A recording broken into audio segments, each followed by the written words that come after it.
আসসালামু আলাইকুম ওরহমতুল্লাহ। সম্মানিত দিনী ভাই ও বোনেরা, আজকের এই ভিডিওতে সূরাতুল লাহাবে সহি শুদ্ধ করে আপনাদেরকে শেখানোর চেষ্টা করব ইনশাআল্লাহ। প্রিয় দর্শক, সূরাতুল লাহাব কোরআনুল কারীমের 30 নং পারার অন্যতম একটি সূরা, ছোট একটি সূরা। তো সূরাটি ছোট হওয়ার কারণে আমরা অনেকেই এই সূরাতুল লাহাবে এই সূরাটি দিয়ে নামাজ পড়ে থাকি। তো নামাজে যদি অশুদ্ধ পড়ি তাহলে নামাজ হবে না, নামাজ ভেঙে যাবে। কারণ নামাজ ভঙ্গের কারণ 19টি, এর ভিতরে 1 নম্বর শর্ত হচ্ছে নামাজে শুদ্ধ করে পড়তে হবে। তো যারা সূরাটি পারেন না, আজকের এই ভিডিও থেকে আমার সঙ্গে বলে, অর্থাৎ আমি যেভাবে বলবো আমার সঙ্গে ঠোঁট নাড়িয়ে আপনারা বলবেন। আমার সঙ্গে বললে আপনাদের সহিহ শুদ্ধ উচ্চারণ হয়ে যাবে এবং সূরাতুল লাহাব মুখস্থ হয়ে যাবে। তো চলুন আজকের সবক শুরু করা যাক। আউযু বিল্লাহি মিনাশ শাইতানির রাজীম। সূরাতুল লাহাব মাক্কিয়াহ। সূরা লাহাব মক্কায় অবতীর্ণ হয়েছে। বিসমিল্লাহির রহমানির রহিম।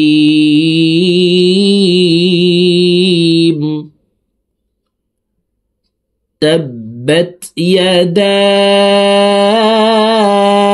আবি লাহাবিন ওয়া তাব। প্রিয় দর্শক, আমি ভেঙ্গে ভেঙ্গে বলে দিচ্ছি, দেখুন আপনারা আমার সঙ্গে ঠোঁট নাড়িয়ে বলার জন্য চেষ্টা করুন। তাব্বাত ইয়াদা।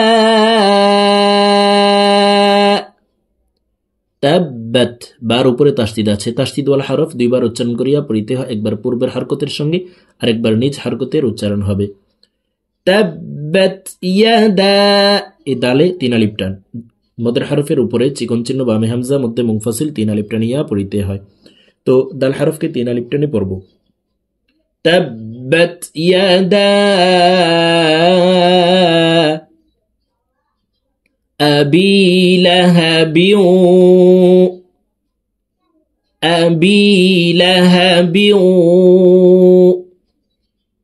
ওয়া তাব। বা কলকলার হরফ নিচের দিকে ধাবিত করে ধাক্কা দিয়ে বাকে সাকিন করে ফেলব। আবি লাহাবিন ওয়া তাব। সম্পূর্ণ আয়াত একসাথে বলছি, দেখুন। তাব্বাত ইয়াদা আবি লাহাবিন ওয়া তাব মা আগনা আনহু। মাতে 3 আলিফ টান, মধ্যে মুনফাসিল। দেখুন মদের হরফের উপরে চিকন চিহ্ন বামে হামজা, মধ্যে মুনফাসিল 3 আলিফ টানিয়া পড়িতে হয়। মা আগনা আনহু মালুহু ওয়া মা কাসাব। মালুহু, হার উপরে উল্টা পেশ আছে, দেখুন। তো এই হাকে ঠোঁট গোল করে 1 আলিফ টানে পড়ব। মালুহু ওয়া মা কাসাব। বা কলকলার হরফ নিচের দিকে ধাবিত করে বাকে সাকিন করে ফেলব। সম্পূর্ণ আয়াত বলছি। মা আগনা আনহু মালুহু ওয়া মা কাসাব সায়াসলা নারান। সায়াসলা, লামের উপরে খাড়া জবর আছে, লাম হরফকে উপরের দিকে ধাবিত করে 1 আলিফ টানে পড়ব। না রং, না 1 আলিফ টান। জবরের বাম পাশে খালি আলিফ, মদের হরফ ডান দিকের হরকতকে 1 আলিফ টানিয়া পড়িতে হয়।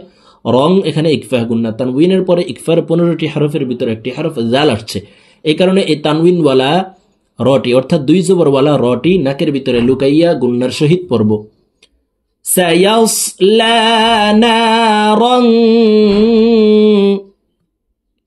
যাতা লাহাব। বা কলকলার হরফ নিচের দিকে ধাবিত করে ধাক্কা দিয়ে বাকে সাকিন করে ফেলব। যাতা লাহাব সায়াসলা নারান যাতা লাহাব ওয়া ইমরাআতুহু, হাকে ওয়াকফের ক্ষেত্রে সাকিন করে ফেলব। ওয়া ইমরাআতুহু হাম্মালাতাল। হাম এখানে ওয়াজিব গুন্না, হরকতের বামে নুনে মিমে তাসদিদ হইলে সর্বাবস্থায় নাকের বাসি থেকে গুন্নাহ করিয়া পড়িতে হয়। তো এখানে দেখুন হরকতের বামে মিমের উপরে তাসদিদ আছে, এই কারণে এই জবরওয়ালা হাটি তাসদিদওয়ালা মিমের সাথে 3 সেকেন্ড পরিমাণ গুন্নাহ করে পড়ব। দেখুন এভাবে পড়তে হবে, হাম্মালাতাল হাতাব হাতাব হাম্মালাতাল হাতাব ওয়ামরাআতুহু হাম্মালাতাল হাতাব ফি জিদিহা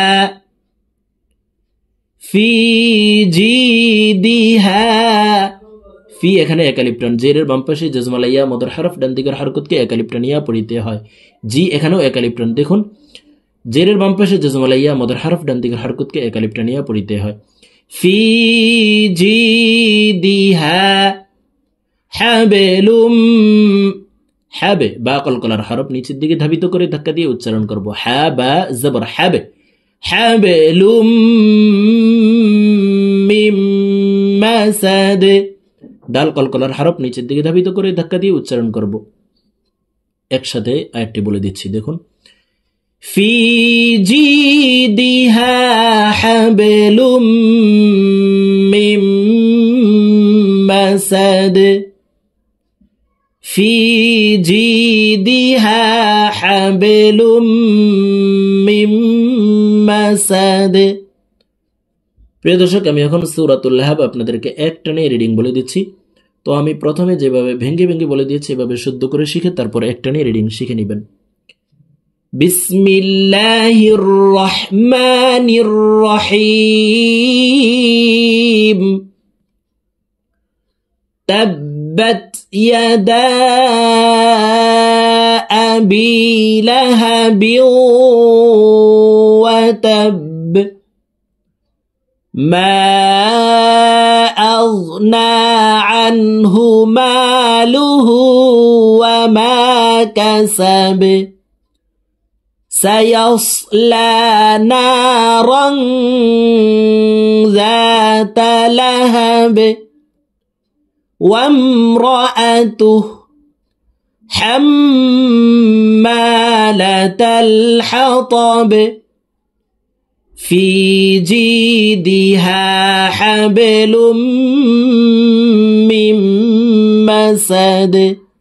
সাদাকাল্লাহুল আযীম।